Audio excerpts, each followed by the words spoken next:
San Pascual Bailón, año 1540-1592, 17 de mayo. La escena es en las majadas de Torrehermosa, tierra de Sigüenza, junto a la raya de Aragón y de Castilla.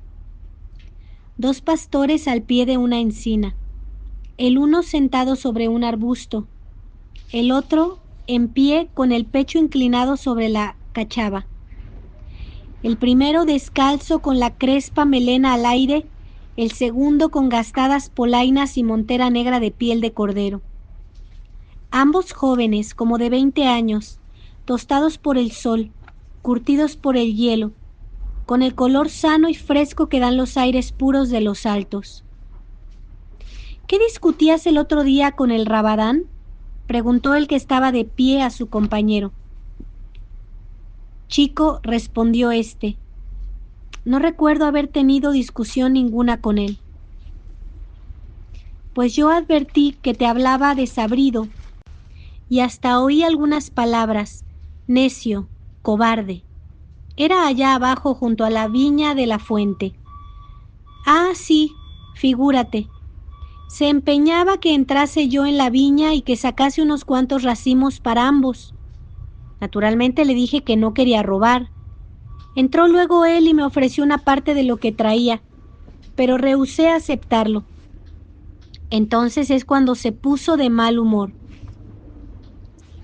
Siempre he pensado, Pascual, que eres demasiado escrupuloso. Por el camino que llevas nunca llegarás a tener un cuarto.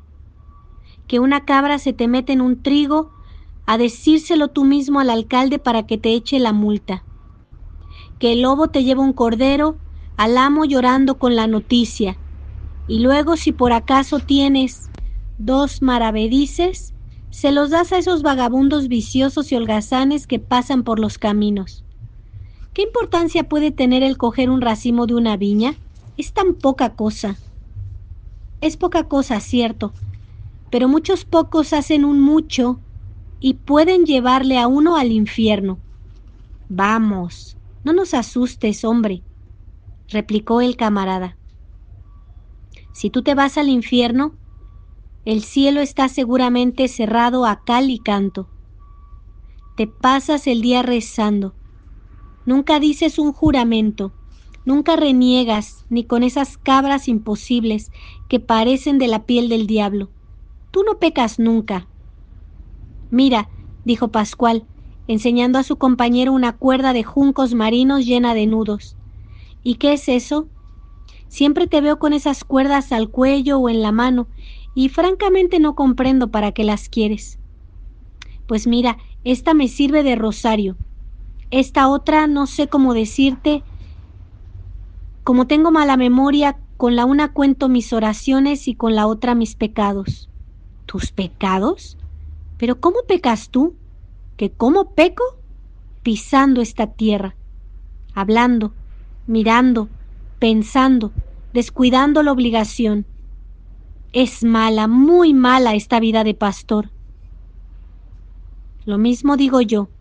Sufre los fríos, los calores, los regaños del amo, los peligros de las tormentas y siempre en estos campos de Dios, sin gozar de las fiestas, sin saber lo que dice la gente, sin más que ganas de tumbarse a dormir cuando uno llega a casa. Todo eso importa poco, amigo. Lo peor es que no se puede ir a misa cuando se quiere, que se vive como un pagano, que por cualquier descuido podemos hacer mucho daño a los prójimos. Las cabras, sobre todo, me causan muchos sinsabores. El otro día me pidió mi madre que llevase en mi rebaño las cabras de la vecina, y le dije que me pidiese cualquier cosa, pero que me librase de semejante tormento. Siempre lo mismo, Pascual. De esa manera no se puede vivir. Así pienso yo, y te voy a decir un secreto, amigo Juan Aparicio, porque tú eres bueno y quiero despedirme de ti. ¿Qué, te vas a hacer fraile? Has acertado. ¿Te irás a Santa María de Huerta, ya que estás cerca de aquí, y casi todos en Torrehermosa somos colonos del monasterio? No me gusta, me parecen demasiado ricos los Bernardos de Santa María. Mi hermana, la que tengo casada en el reino de Valencia, me ha hablado de unos franciscanos que hay allá, muy pobres y muy penitentes, que me parecen mejor para mi carácter. Además, y esto guárdalo bien adentro, hace unos días, en este mismo monte se me presentaron un fraile y una monja que llevaban el hábito de San Francisco. Me sonrieron muy amables y luego desaparecieron. Es la voz de Dios que me llama, amigo Juan. Yo siempre he pensado que tú estás hecho mejor para un convento que para guardar ovejas. Y las penitencias de los frailes descalzos creo que no te pueden asustar, si eres ya más penitente que ellos. Anda siempre descalzo y sin gorra, sufriendo los fríos de la sierra que son peores que los del convento, corriendo detrás de las cabras, cosa más dura que mendigar de puerta en puerta. Yo, chico, creo que haces bien, pero no te olvides allá de los pobres pecadores que aquí quedamos. Así fue, poco más o menos el diálogo de los dos pastores, reconstruido con los datos que nos conservan en sus biografías dos franciscanos que conocieron al hermano Pascual, Juan Jiménez y Cristóbal de Anta. Juan Aparicio tenía razón. Más que para pastor, Pascual estaba hecho para fraile. Sin embargo, durante más de 10 años fue el pastor ideal, respetuoso con el amo, cuidadoso con la hacienda y dulce con el ganado, hasta el extremo de no pegar a las ovejas. Al principio, los largos días del páramo inmenso se le hacían interminables, pero no tardó en aprender el lenguaje de la soledad, en el cual distinguía la voz de Dios, de la Virgen y de los santos. En lo más alto de Torrehermosa había una ermita que se llamaba Nuestra Señora de la Sierra. Siempre que podía, Pascual llevaba hacia allí sus ovejas. Miraba por la ventana con ojos de enamorado y tenía largos coloquios con la señora. Cuando la obligación le llevaba por otros parajes, sus ojos se volvían con frecuencia hacia el otero de la Virgen, y muchas veces descolgaba del cuello su rosario de cuerdas y caía de rodillas rezando Aves Marías. La Virgen de la Sierra era su compañera en aquellas soledades. Santa María me valga, solía gritar cuando los animalitos le hacían alguna de las suyas. Llevábala esculpida en su cayado y cuando dormía abrazaba el cayado fuertemente para que su Virgen no se apartase un momento de su lado. En aquel cayado había ido grabando con la punta de la navaja otras muchas figuras. Estaban ante todo la cruz y la custodia, a semejanza de otra de plata que él había visto en la iglesia, y no faltaba tampoco el abecedario. Mientras las ovejas esteaban en los mediodías de verano, acurrucadas a la sombra de los pinos, él aprendía las letras y las escribía en la corteza de los árboles. Esto desde que tenía 10 años. Cuando aprendió a leer empezó a meter en su zurrón un libro de piedad, algún tratado del padre Granada y otro de rezo, el oficio parvo. De su cinturón de esparto colgaba siempre un tintero de hueso con su pluma de cigüeña. Pocos días después de aquella conversación que tuvo bajo la encina con su amigo Juan Aparicio, Pascual, con su manta al hombro y en la mano el bordón, del cual pendía la calabaza llena de agua, salió de Torrehermosa y se dirigió hacia el reino de Valencia.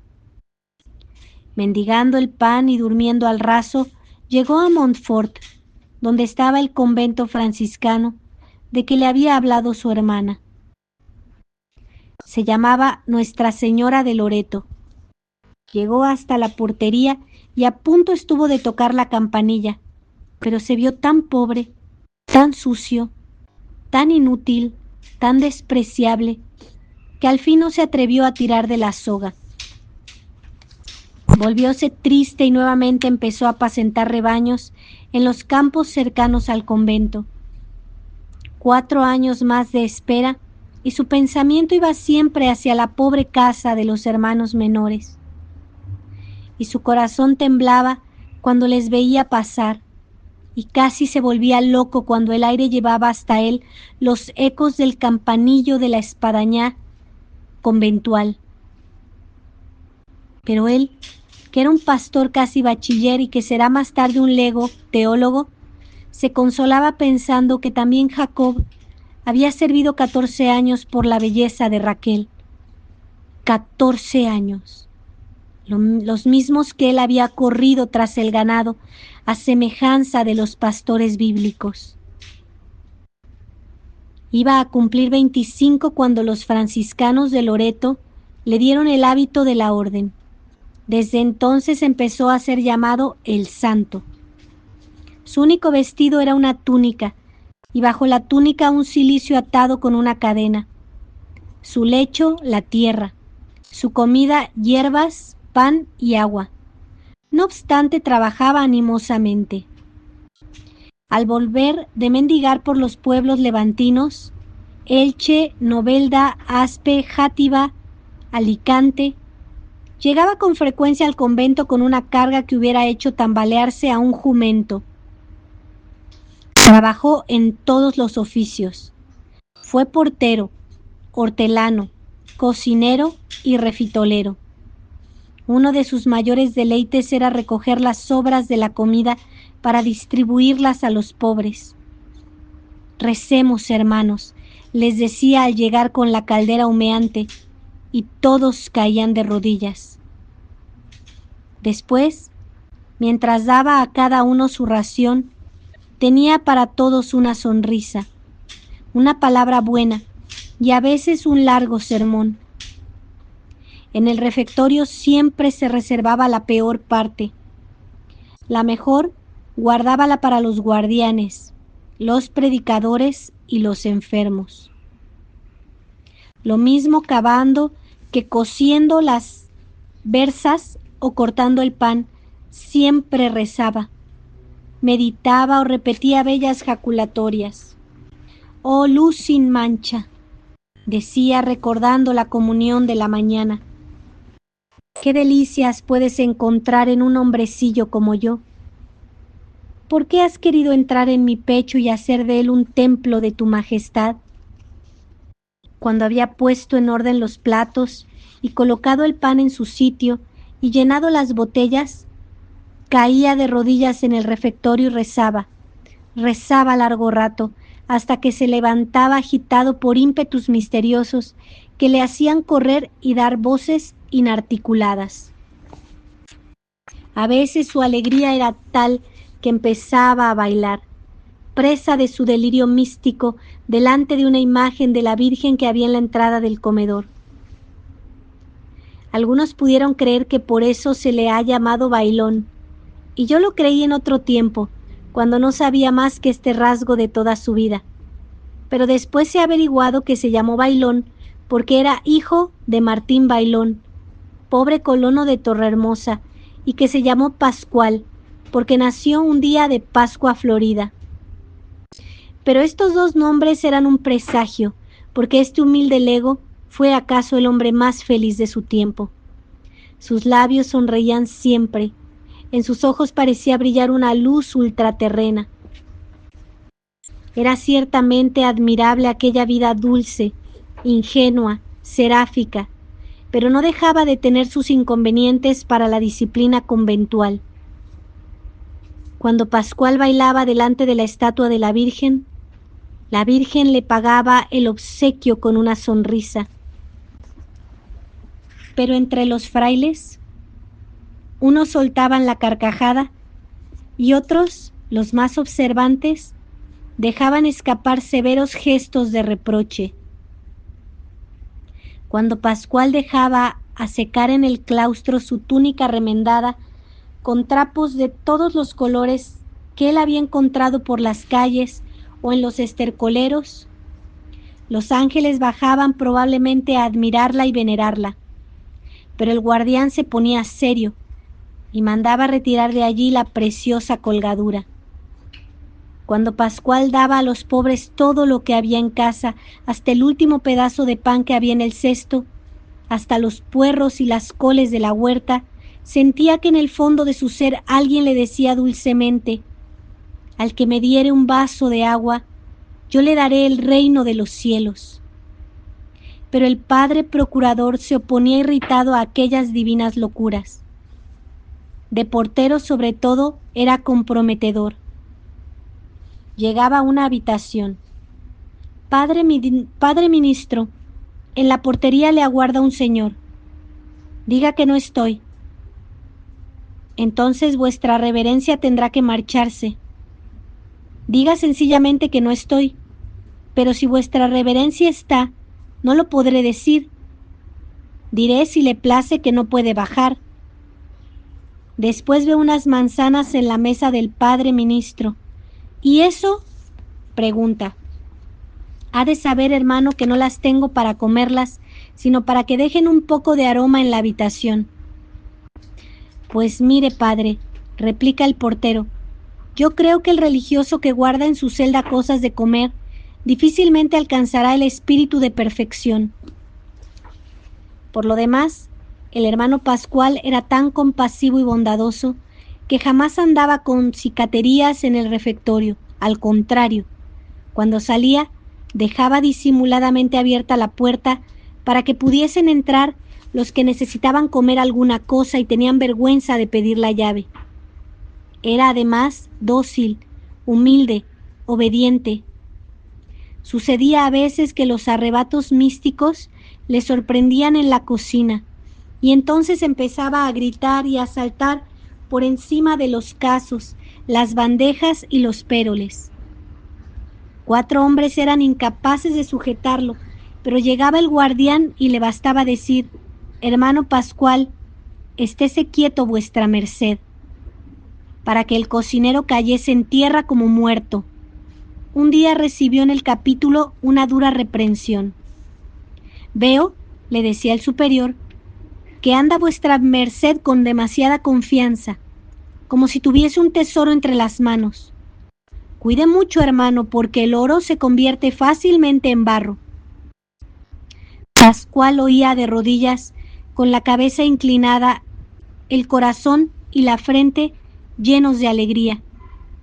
Y cuando algo después se presentó un hermano a consolarle, díjole él: ¿por qué me habláis así? Por la filípica de esta mañana, respondió el otro. Pues habéis de saber, hermano, repuso Pascual, que cuando hablaba el prior me parecía estar escuchando al Espíritu Santo. A pesar de todo, los conventos de España se disputaban la presencia del humilde lego. Pasó por Valencia, Elche, Játiva, Loreto, Villena, Almanza y Jerez. En Jerez le conoció el reverendo padre predicador Juan Jiménez, que fue su biógrafo. «Dios santo, ¿cómo venía?», exclama.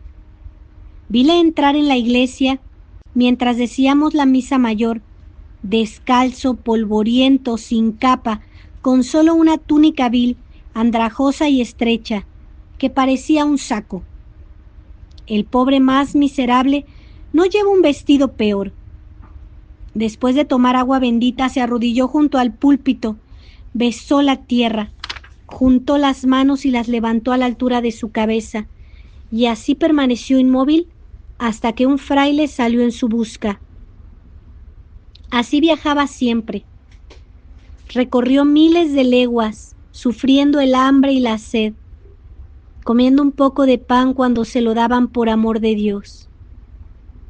Aquella túnica remendada, donde igual que en el barco de Teseo, era imposible descubrir la materia primitiva, fue el asombro de los campos castellanos y andaluces,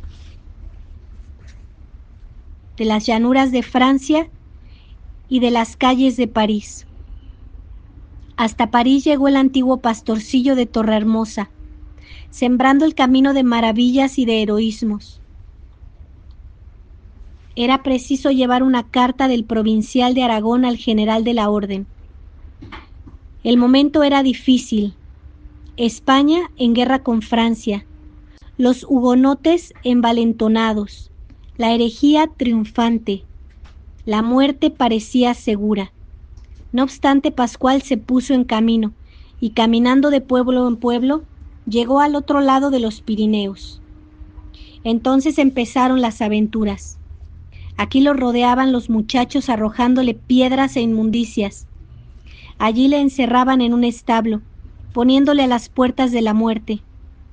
Más allá, los heréticos le molían a palos y le cubrían de injurias, o bien le tomaban por un espía digno de la horca.